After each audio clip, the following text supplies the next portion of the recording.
저는 지금 중앙대학교 공연영상창작학부 연극학과 교수로 있고요. 전에는 정부기관에서 한국문화예술교육진흥원의 원장으로 재직을 했었습니다. 유네스코 문화분과위원이기도 했고, 그리고 2010년도에 유네스코와 우리 대한민국 정부랑 같이 개최한 제2차 세계문화예술교육대회가 있었어요. 그 대회 행사에서 제가 집행위원장을 맡아서 행사를 잘 치렀고, 그때 우리가 서울선언을 이끌어내서 지금 최근에 매년 전 세계가 같이 5월 마지막 주 한 주를 문화예술 교육 주간으로 지금 행사를 전 세계 같이 공동으로 개최를 하고 있습니다. 저 같은 경우는 사실은 지금은 뭐 교수로 재직하고 있지만 과거에는 기업체 생활도 대기업 생활도 했고 또 제약회사에도 좀 다녀봤고 제가 또 KBS 작가 7기로 작가 생활도 했었고 제가 지금 현재 있는 위치에 지금 오기까지가 굉장히 많은 다양한 활동을 제가 했어요. 인터넷 온라인 게임, MMORPG 게임도 만들어 보다가 여러 가지 이유로 시체말로 망했습니다.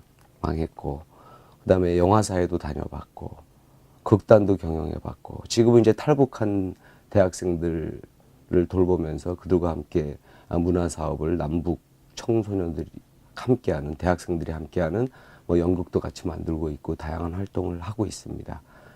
무엇보다도 뭐 지금 교육 쪽에 있고, 교육과 문화 쪽에 있으면서, 이제는 후학을 양성하는 입장에 있기 때문에 오늘 인터뷰도 제 말 한마디 한마디가 굉장히 신경 쓰이고 예술가로서 자유로워야 되는데 자유롭진 못한 것 같습니다.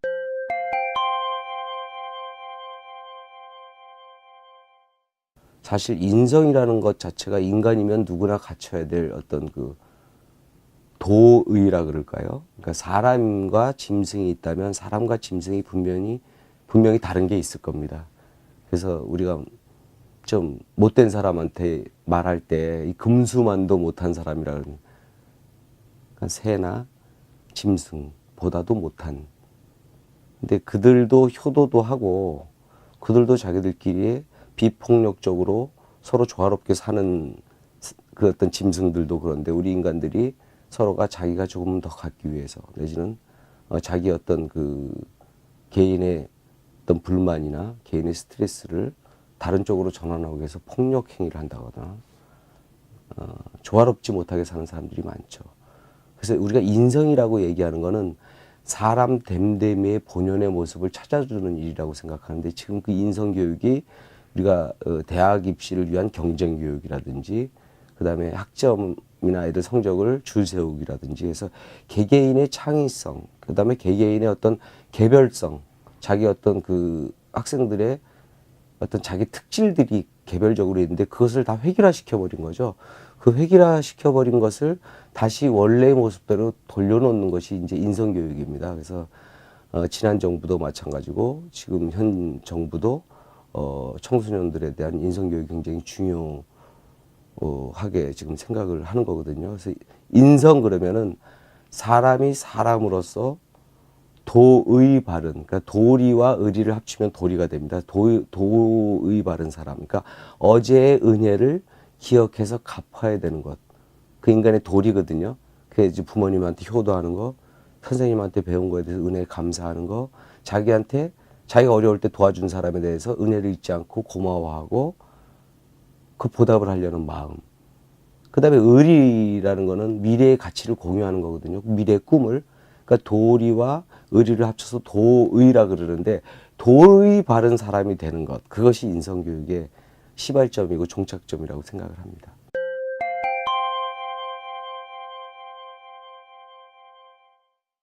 일단 학생들이 행복해지고 학생들끼리 폭력이 없어지고 조화롭게 살기 위해서는요.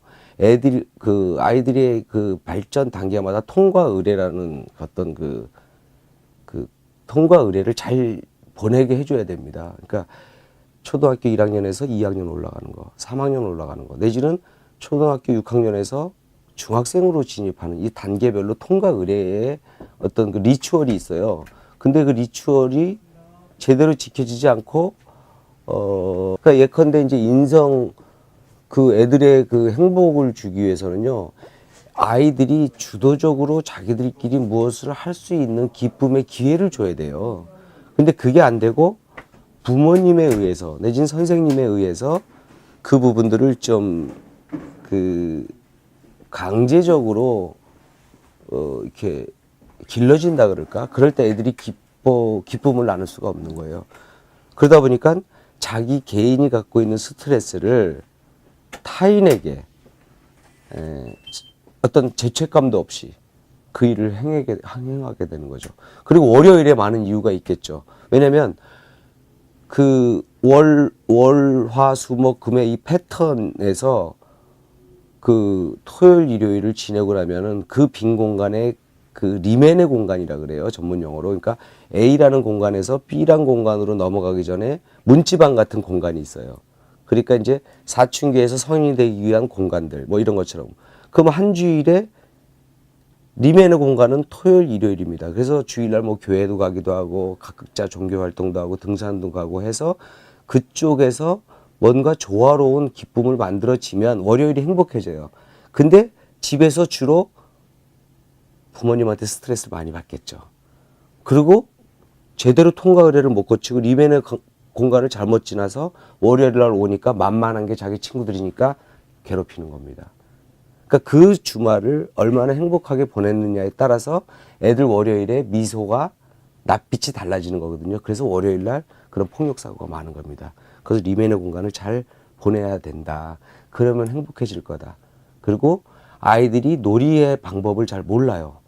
아이들이 놀이의 방법을 잘 모르기 때문에 그저 공부만 해라. 집에 가서도 공부만 해라.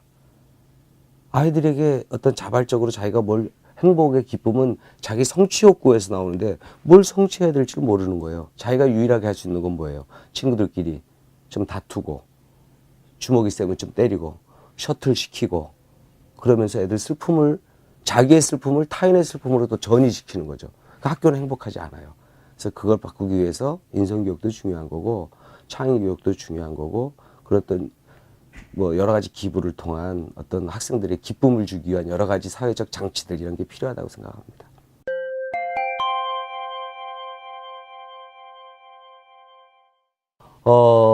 그 문화예술 교육이 이제 그 공감과 배려에서 이제 시작되는데요. 사실 21세기는 문화 감성의 시대입니다.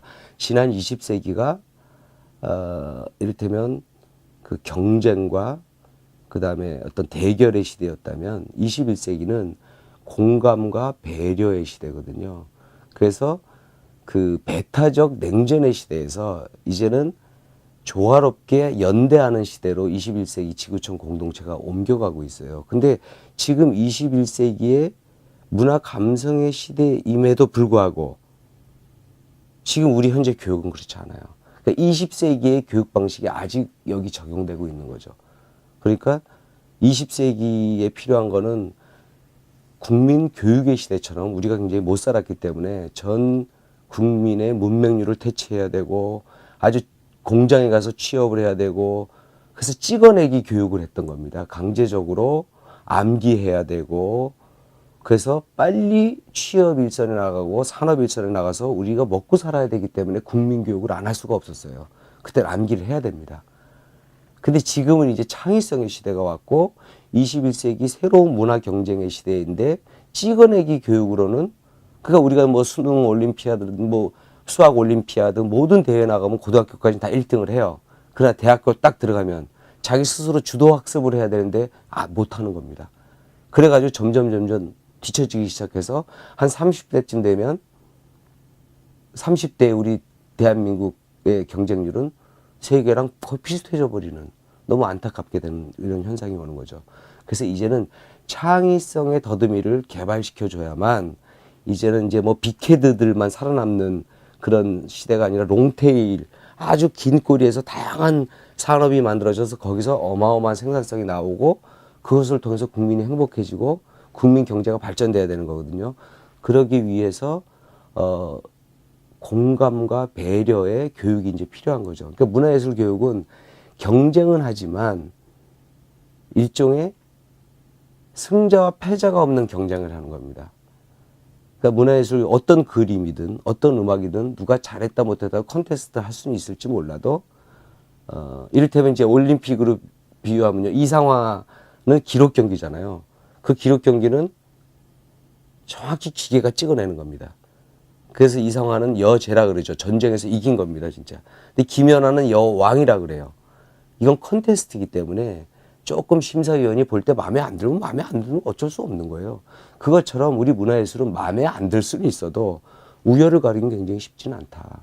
그리고 문화예술이라는 거는 생각의 발견과 생각의 지도를 끄집어내서 자기가 몸과 여러 가지 도구로 자기를 표현하는 거거든요. 그 표현에 익숙한 자만이 21세기를 살아남습니다. 그래서 과거에는 농경 시대에는 이를테면 농부들이 이제 주도적으로 했었고, 산업혁명 시대에는 이제 공장 기술자들이 많은 나라가 잘 살았고, 20세기에는 이제 그 9 to 5, 그러니까 이를테면 지식인들인데 은행원들이라든지 뭐 관련된 뭐 학문을 하는 지식인들이 많은 사회가 잘 살았어요. 근데 21세기는 창조적 지식인이라고 그래요. 어떻게 보면 예술 감성이 뛰어난, 예술이라 그래서 꼭 진짜 어떤 그 미술관이나 박물관이나 공연장이나 도서관에서 벌어지는 일이 아니라 일상 속에서 벌어지는 예술학이 있어요. 그것에 익숙하고 그런 창조적인 아이디어나 어떤 그런 타인에 대한 공감과 배려의 근본적인 어떤 인간의 인성이 갖춰준 사람만이 성공하고 살아남는 시대가 된다. 그래서 예술교육이 예술가를 키워내는 게 아니라 어떤 사회 속에 예술성을 넣어주고 그 예술에도 사회성을 넣어주는 그런 교육이기 때문에 참 중요하다. 저는 이렇게 생각을 합니다.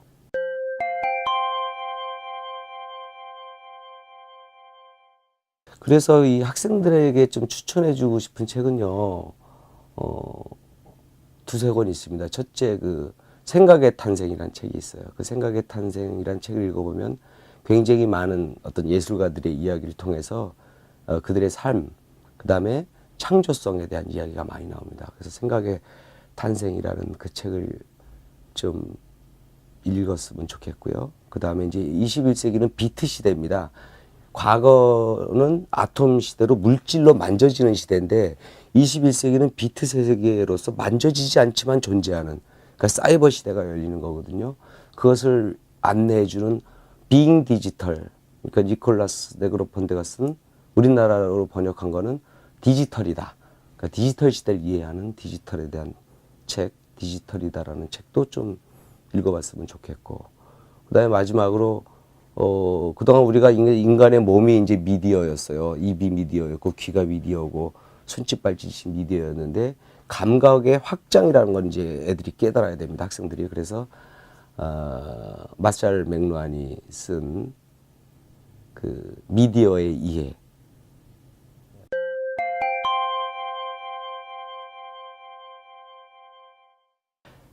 제가 이번에 그 교육기부 대상 그 심사위원하고 그 전체 마지막 심사위원장을 맡았는데, 교육기부라는 것이 지금 우리나라는 굉장히 많이 낯설어요. 근데 기부에 대한 거는 굉장히 전반적으로 이제 퍼져나가고 있는 중인데, 교육에 대해서 지금 사실 문제는 교육이거든요. 대한민국이 경제적으로 잘 살고 있지만, 신혼부부들이 제일 두려워하고 하는 거 교육비입니다. 자식을 낳기가 어렵고 자식을 2명, 3명 낳고 싶어도 교육에 대한 불안감이 있어요. 교육이 돈이 없으면은 우리 애가 남에게 뒤처질 것 같은 불안감이 있죠. 누구든 인간은 모든 생명체는 자기 복제되는 생명을 낳아서 또 계속 자기 종족을 이어가는 거기 때문에, 그래서 교육 기부가 활성화된 나라가 앞으로 21세기 글로벌 지구촌 시대를 리드해 나갈 수가 있다. 그러니까 국가가 다 모든 것을 교육비를 대줄 수는 없어요. 그래서 교육비를 줄이는 교육 정책이 나와야 되고요. 현 정부에서 아마 자유학기제 포함해서 여러 가지 정책을 추진하고 있습니다. 그 정부 정책은 정부 정책대로 지원되지만 사람들 주변에서 재능 기부하듯이 돈이면 돈으로, 아니면 시스템이면 시스템으로, 재료면 재료로, 아니면 자기가 가진 학문이면 학문으로. 그래서 교육 기부가 활성화되면은 사실은 교육비를 크게 절감시키는 거버넌스 차원에서 그런 일이 벌어지게 됩니다. 그래서 교육 기부가 좀 활성화되기 위해서 좀 제가 그쪽에 좀 관심을 두고 좀 일을 했었습니다. 우리 어린이 청소년들에게는 정말 젊어서 놀아야 되고요. 젊어서 배워야 됩니다. 지금 제 나이쯤 되면요. 인풋되는 게 그렇게 많지 않아요. 그러니까 작은 것을 인풋해서 생산성 높게 창조력으로 발휘하는 거는 정말 어린아이들, 사춘기 이전까지 18세 이전이거든요. 그 다음에 이 20살 넘어가면 이제 논리력이 붙어가지고 그 논리적으로 자기가 그동안 생산해놓은 모든 창조물들을 논리적으로 재배합시키는 이제 논리력으로 가는 거고, 40대, 50대 가면 경험 철학으로 사는 겁니다. 내가 살아보니 이렇더라. 그걸 또 축적해 놓는 건데, 아이들에게는 그런 다양한 창조의 기회를 많이 베풀어 줘야 됩니다. 그래서 애들이 부모님이 자꾸 도와주시면 안 돼요. 부모님이 도와주시면 아이들은 더듬이가 없어집니다. 그래서 애들이 얻어맞든, 아이들이 어서 길을 잃어버리든, 마음은 졸이겠지만 멀리서 아이들이 스스로 할 수 있는 걸 지켜봐 줄 아는 인내심이 부모님에게 필요하고 선생님에게 필요합니다. 그런 차원에서 교육 기부는 다양한 쪽에서 좀 이루어져서 청소년들에게 더 많은 교육의 창조의 기회를 좀 갖도록 해주는 게 좋다, 이렇게 생각을 합니다.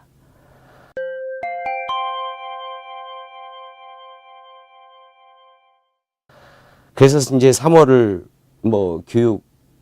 인성 교육 기부 주간으로 이렇게 이슈화 시켜서 만들어 놓는다면 그것이 또 우리가 전 국민에게 알려지고, 기회가 된다면 유네스코랑 협력해서 우리가 이제 5월 달에 문화예술 교육 주간을 만들었듯이 매년 3월 중에 어느 주를 또 전 세계가 교육 기부 기간으로 하게 되면 우리나라는 물론이고 우리보다 못 사는 저소득 나라에도 가고, 또 우리보다 잘 사는 나라에도 각각 나라의 교육 시스템이 다르니까 그런 걸 서로 기부를 통해서 서로 이렇게 배워가는 그런 것으로도 확대해 나가는 것도 굉장히 좋을 것 같아요. 그 차원에서도 하나의 씨앗을 뿌리는 차원에서 참 중요하다고 생각을 합니다.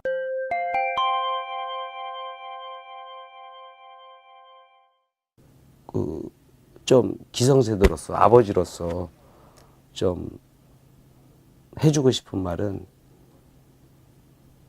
노래예요. 자신의 일은 스스로 하자. 알아서 착착착. 이것처럼 이제 태어나는 순간 인간은 혼자입니다. 부모님이 늘 돌봐주시겠지만 나는 나 혼자다라는 생각을 해야 됩니다. 그래서 항상 자기 일을 자기 스스로 하고 작은 돌부리에 부닥쳐서 넘어지는 것을 슬퍼할 일이 없고, 내가 남보다 조금 뒤처지는 것을 괴로워할 필요가 없어요. 인생은 마라톤이거든요. 저도 지금은 이렇게 여러분들에게 이렇게 좀 좋은 이야기를 해줄 수 있는 아저씨로 컸지만, 저도 어렸을 땐 굉장히 어렵게 살았고, 물찌개도 짓고 우물에서 물을 떠다 먹었어야 돼요. 저 산동네에 살면서. 그럼에도 불구하고 희망을 잃지 않았던 거는 항상 웃었기 때문에 그래요. 그러니까 내가 남과 비교했을 때 못하고 있다는 것에 대해서는 난 아직 희망이 있다고 생각해야지, 내가 남보다 잘한다 그럴 때는 이 길로 계속 갈 생각하지 말고 애들이 곧 날 또 쫓아올 거니까 난 또 다른 걸 또 준비해야 돼, 이런 마음을 가져야 되고, 내가 남보다 좀 못한 게 있다, 달리기를 못한다 그러면 난 달리기를 못하지만 난 대신 웅변을 잘하잖아. 그래서 자기가 자신감 있는 거를 좀 많이 기분 좋게 희망을 갖고, 좀 모질한 부분이 있으면 다행으로 생각해야 돼요. 왜? 나는 발전할 가능성이 있다. 그래서 아이들에게는 늘 어떤 도전과 그 다음에 이제 어떤 자기 경험을 쌓기 위한 어떤 독서나 여행이나 이런 거를 권장하고 싶은데, 학교나 부모님이 데리고 다니는 것도 좋지만 가끔 친구들끼리 따로 보내는 그래서 외국에서는 그렇게 애들이 클 때 따로 보냅니다. 따로 보내면서 아이들끼리 스스로 자기들이 조장이 나와요. 우리는 학부모님들이 우리 애가 이런 거 잘합니다 얘기하는데 애들이 안 그래요. 그래서 7명, 10명 마을 사람들이 어디 여행을 떠나버리면 그 중에 제일 조금 키도 작고 동네에서는 그렇게 어리버리해 보였던 애가 조장이 돼서 이끌고 올 수가 있는 거예요. 서로 다 역할이 다른 거거든요. 그래서 친구들끼리 여행도 많이 가고 간접 경험인 독서나 예술, 공연이나 이런 것도 좀 많이 보시고, 그래서 그 아름다운, 눈부시게 아름다운 청춘의 시절을 희망으로, 기쁨으로 좀 보냈으면 좋겠습니다.